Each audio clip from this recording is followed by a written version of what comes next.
गुरुर्ब्रह्मा गुरुर्विष्णु गुरुर्देवो महेश्वर गुरु साक्षात् परब्रह्म तस्मै श्री गुरुवे नमः।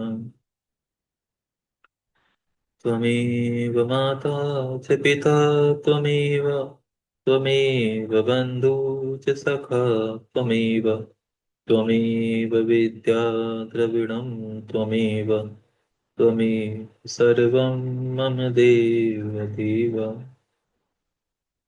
श्री गणेशाय नमः। यहाँ से चतुर्थ अध्याय शुरू होता है।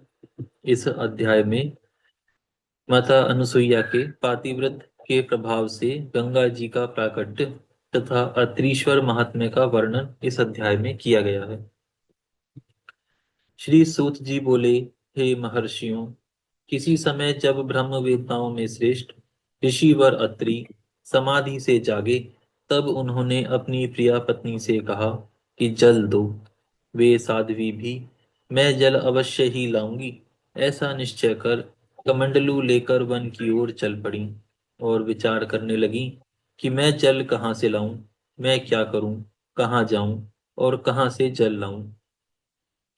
इस विस्मय में पड़ी हुई उन्होंने उन गंगा जी को मार्ग में देखा। गंगा जी के पीछे पीछे अनुसुईया जी भी चलने लगी। तब नदियों में श्रेष्ठ तथा सुंदर शरीर धारण करने वाली देवी गंगा ने उनसे कहा। गंगा जी बोली, हे देवी, मैं तुम पर प्रसन्न हूँ। तुम यह बताओ कि इस समय कहाँ जा रही हो। हे सौभागी, सचमुच तुम धन्य हो। मैं तुम्हारी आज्ञा का पालन करूंगी। श्री सूत जी बोले, हे ब्राह्मणों, तब उनकी बात सुनकर तपस्विनी ऋषि पत्नी स्वयं आश्चर्य में पड़ गईं और प्रेम पूर्वक यह वचन कहने लगीं। माता अनुसुईया बोली, हे कमल नयने, आप कौन हो और कहाँ से आई हो, कृपा करके बताओ। आप मनोहर बोलने वाली साध्वी सती जैसी मालूम पड़ रही हो। श्री सूत जी बोले, हे मुनीश्वरों, ऋषि पत्नी के द्वारा इस प्रकार कहे जाने पर नदियों में श्रेष्ठ दिव्य रूप धारिणी माता गंगा ने यह वचन कहा। गंगा जी बोली, हे साध्वी, अपने पति तथा परमेश्वर सदाशिव के प्रति तुम्हारी सेवा को देखकर एवं तुम्हारा धर्माचरण देखकर मैं तुम्हारे समीप ही स्थित हो गई हूँ। हे शुचिस्मते, मैं गंगा हूँ और तुम्हारे शिवराधन से प्रसन्न होकर यहाँ आई हूँ तथा तुम्हारी वशवर्तिनी हो गई हूँ। अतः तुम जो चाहती हो उसे मांगो। श्री सूत जी बोले, गंगा जी के द्वारा इस प्रकार कहे जाने पर वे देवी साध्वी अनुसुईया उन्हें नमस्कार करके आगे खड़ी हो गईं और बोली कि यदि आप इस समय मुझ पर प्रसन्न हैं तो जल दीजिए। यह वचन सुनकर गंगा जी बोली कि गड्ढा तैयार करो। तब क्षण मात्र में वैसा करके वे अनुसुईया माता वहां आकर खड़ी हो गईं। इसके बाद में गंगा जी उस गर्त में प्रविष्ट हो गईं और जल रूप में परिणत हो गईं। तब उन्होंने आश्चर्यचकित हो जल को ग्रहण कर लिया। तत्पश्चात मुनि पत्नी अनुसुईया जी ने लोगों के सुख के लिए नदियों में श्रेष्ठ तथा दिव्य रूप वाली गंगा जी से यह वचन कहा। माता अनुसुईया बोली, हे कृपामयी, यदि आप मुझ पर प्रसन्न हैं तो आप तब तक यहीं स्थित रहें जब तक मेरे स्वामी यहाँ न आ जाएं। श्री सूत जी बोले, सज्जनों को सुख देने वाले देवी अनुसुईया के इस वचन को सुनकर माता गंगा ने अत्यंत प्रसन्न होकर कहा, हे अनघे, तुम मेरे इस जल को ऋषि अत्रि को दे देना। उनके इस प्रकार कहने पर माता अनुसुईया ने भी वैसा ही किया। वे सभी कष्ट न होने वाले उस दिव्य जल को अपने स्वामी को देकर उनके आगे खड़ी हो गईं। तब उन ऋषि ने भी अत्यंत प्रेम से विधि पूर्वक आचमन कर उस दिव्य जल का पान किया और उसे पीकर सुख का अनुभव किया। अहो, आश्चर्य है, मैं जो जल प्रतिदिन पीता था यह जल वैसा नहीं है।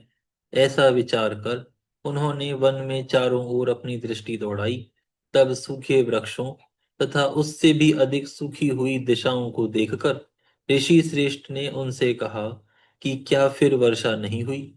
उनकी बात सुनकर माता अनुसुईया ने कहा कि नहीं, वर्षा नहीं हुई। तब ऋषि ने पुनः अनुसुईया जी से कहा कि फिर तुमने यह जल कहाँ से प्राप्त किया। हे मुनीश्वरों, ऋषि के ऐसा कहने पर माता अनुसुईया असमंजस में पड़ गईं और मन में विचार करने लगीं कि यदि मैं बता देती हूँ तो इनसे तो इससे मेरी उत्कृष्टता सिद्ध होगी, और यदि नहीं बताती हूँ तो मेरा पातिव्रत्य भंग हो जाएगा। अब मैं कौन सा उपाय करूं कि ये दोनों बातें ना हो और मैं सच सच बात कह भी दूं। अभी वह इस प्रकार विचार कर ही रही थी कि महर्षि ने बारंबार पूछा। तब शिवजी के अनुग्रह से बुद्धि प्राप्त कर उन पतिव्रता ने कहा, हे स्वामिन, इस विषय में जो हुआ उसे मैं कहती हूँ, आप सुनिए। माता अनुसुईया बोली, महादेव के प्रताप से तथा आपके पुण्यों से देवी गंगा यहीं पर आई हुई है। यह उन्हीं का जल है। श्री सूत जी बोले, तब इस वचन को सुनकर महर्षि को बड़ा आश्चर्य हुआ और उन्होंने मन से शंकर जी का स्मरण करते हुए प्रेम पूर्वक अपनी पत्नी से कहा। ऋषि अत्रि बोले, हे प्रिय, हे सुंदरी, यह तुम सत्य वचन कह रही हो अथवा झूठ, तुम सच कहती हो या मिथ्या, मैं निश्चय नहीं कर पा रहा हूं, क्योंकि यह अत्यंत दुर्लभ है। हे शुभे, जो सदा योगियों तथा देवताओं के लिए भी असाध्य है, वह आज किस प्रकार हो गया। मुझे तो महान विस्मय हो रहा है। यदि ऐसा है तो मैं देखना चाहता हूँ, तभी विश्वास करूंगा, अन्यथा नहीं। तब उनका वचन सुनकर उनकी पत्नी अनुसुईया ने पति से कहा। माता अनुसुईया बोली, हे नाथ, हे महामुने, यदि आपकी इच्छा नदी यदि आपकी इच्छा नदियों में श्रेष्ठ गंगा जी के दर्शन की हो तो आप मेरे साथ चलिए। श्री सूत जी बोले, ऐसा कहकर वे पतिव्रता अपने पति को साथ लेकर शिव जी का स्मरण करके शीघ्र ही वहां पहुंची जहां नदियों में श्रेष्ठ गंगा जी विद्यमान थीं। उसके बाद उन पतिव्रता ने अपने पति को उस गड्ढे में स्थित दिव्य स्वरूप वाली गंगा जी का दर्शन कराया। मुनि श्रेष्ठ ने वहां जाकर ऊपर तक जल से परिपूर्ण सुंदर गड्ढे को देखकर कहा कि यह धन्य है। क्या यह साक्षात मेरा तप है अथवा अन्य किसी का। इस प्रकार कहकर मुनि श्रेष्ठ ने भक्ति पूर्वक उन गंगा जी की स्तुति की। इसके बाद उन मुनि ने निर्मल जल में भली भांति स्नान किया और आचमन कर बार बार उनकी स्तुति की। देवी अनुसुईया ने भी उस निर्मल जल में स्नान किया। उसके बाद उन पतिव्रता अनुसुईया ने तथा मुनि ने वहां नित्य कर्म संपन्न किया। उसके बाद गंगा जी ने अनुसुईया से कहा कि अब मैं अपने स्थान को जा रही हूँ। गंगा जी के ऐसा कहने पर साध्वी ने पुनः उन श्रेष्ठ नदी से कहा।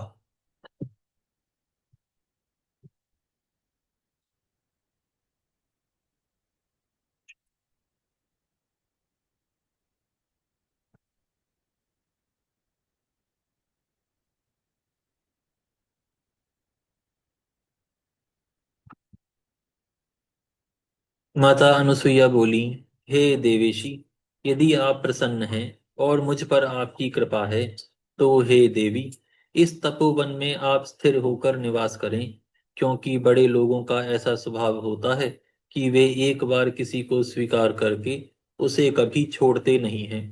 इतना कहकर दोनों हाथ जोड़कर वे पुनः उनकी स्तुति करने लगीं। तदनंतर ऋषियों ने भी इसी प्रकार प्रार्थना की कि हे सरिद्वरे, हे देवी, आप यहीं निवास करें, आप हमारे अनुकूल रहें और हम लोगों को सनाथ करें। तब उनके इस मनोहर वचन को सुनकर नदियों में श्रेष्ठ गंगा जी का मन प्रसन्न हुआ। इसके बाद गंगा जी ने देवी अनुसुईया से यह वचन कहा। गंगा जी बोली, हे अनुसुईये, यदि आप भगवान शंकर के अर्चन एवं अपने स्वामी की सेवा का वर्ष भर का फल मुझे प्रदान करें, तो मैं देवताओं के उपकार के लिए यहाँ स्थित रहूंगी। हे देवी, दान, तीर्थ स्नान, मतलब तीर्थ स्नान, यज्ञ तथा योग से मेरी उतनी संतुष्टि नहीं होती जितनी पतिव्रताओं के पातिव्रत्य से होती है। पतिव्रता को देखकर मेरे मन को जैसी प्रसन्नता होती है, वैसी प्रसन्नता अन्य उपायों से नहीं होती। हे सती अनुसुईये, मैं सत्य कहती हूँ, पतिव्रता स्त्री को देखकर मेरा पाप नष्ट हो जाता है और मैं विशेष रूप से शुद्ध हो जाती हूँ। पतिव्रता स्त्री देवी पार्वती के तुल्य है। इसीलिए यदि आप लोकहित के लिए वह पुण्य मुझे देती हो और कल्याण की इच्छा करती हो, तो मैं यहाँ स्थिर हो जाऊंगी। श्री सूत जी बोले। यह वचन सुनकर पतिव्रता देवी अनुसुईया ने वर्ष भर का वह सारा पुण्य गंगा जी को दे दिया। बड़े लोगों का ऐसा स्वभाव है कि वे दूसरों का हित करते हैं। इस विषय में स्वर्ण, चंदन तथा इक्षुरस दृष्टांत स्वरूप हैं। अनुसुईया जी के उस महान पातिव्रत्य कर्म को देखकर महादेव प्रसन्न हो गए और उसी क्षण पार्थिव लिंग से प्रकट हो गए। श्री शंभु बोले, हे साध्वी, हे पतिव्रते, आपके इस कर्म को देखकर मैं प्रसन्न हूँ। हे प्रिय, आप मुझसे वर मांगो, क्योंकि आप मुझे अत्यंत प्रिय हो। इसके बाद वे दोनों पति पत्नी 5 मुखों से युक्त तथा मनोरम आकृति वाले भगवान शिव को देखकर अत्यंत आश्चर्यचकित हो गए और उन्होंने दोनों हाथ जोड़कर महाभक्ति से युक्त हो नमस्कार करके स्तवन किया। फिर लोक का कल्याण करने वाले उन भगवान शंकर की भली भांति अर्चना करके उनसे कहने लगे। पति पत्नी बोले, हे देवेश, यदि आप प्रसन्न हैं और ये जगदम्बा भी प्रसन्न है, तो आप इस तपोवन में निवास करें और लोगों के लिए सुखदायक हों। इस प्रकार प्रसन्न हुई माँ गंगा तथा प्रसन्न हुए सदाशिव, वे दोनों वहां स्थित हो गए जहां ऋषि श्रेष्ठ अत्रि रहते थे। दूसरों का दुख दूर करने वाले सदाशिव अत्रीश्वर नाम से वहां पर प्रसिद्ध हो गए और गंगा जी भी अपनी शक्ति से उसी गड्ढे में स्थित हो गईं। उसी दिन से वहां पर जल सर्वदा अक्षय प्रवाहित होने लगा और हाथ भर के उस गड्ढे में प्रविष्ट हुई गंगा मंदाकिनी नाम से प्रसिद्ध हुई। हे द्विजों, प्रत्येक तीर्थ से उस स्थान पर वे समस्त दिव्य ऋषि अपनी पत्नी के साथ आ गए, जो वहां से पहले दूसरी जगह चले गए थे। वहां का सारा प्रदेश यव और व्रीहि से परिपूर्ण हो गया, जिनसे उन श्रेष्ठ ऋषियों के साथ यज्ञ यागादि करने वाले वहां के लोग होम करने लगे। हे मुनीश्वरों, उस समय उन कर्मों से संतुष्ट होकर मेघों ने बहुत वर्षा की, जिससे संसार में परम आनंद छा गया। हे मुनीश्वरों, इस प्रकार मैंने ऋषि अत्रीश्वर का महात्म्य आप लोगों से कहा, जो सुखप्रद, भोग मोक्ष देने वाला, समस्त मनोरथों को पूर्ण करने वाला एवं भक्ति को बढ़ाने वाला है। यहाँ पर यह अध्याय पूर्ण होता है। हम यहाँ विराम करते हैं, फिर कल से प्रारंभ करेंगे। हे गौ माता, आप सभी देवताओं की माता, सभी पुण्यों का पुण्य और सभी तीर्थों का तीर्थ हैं। हम सभी आपको दंडवत प्रणाम करते हैं। आपकी कृपा सदैव हमारे ऊपर बनी रहे।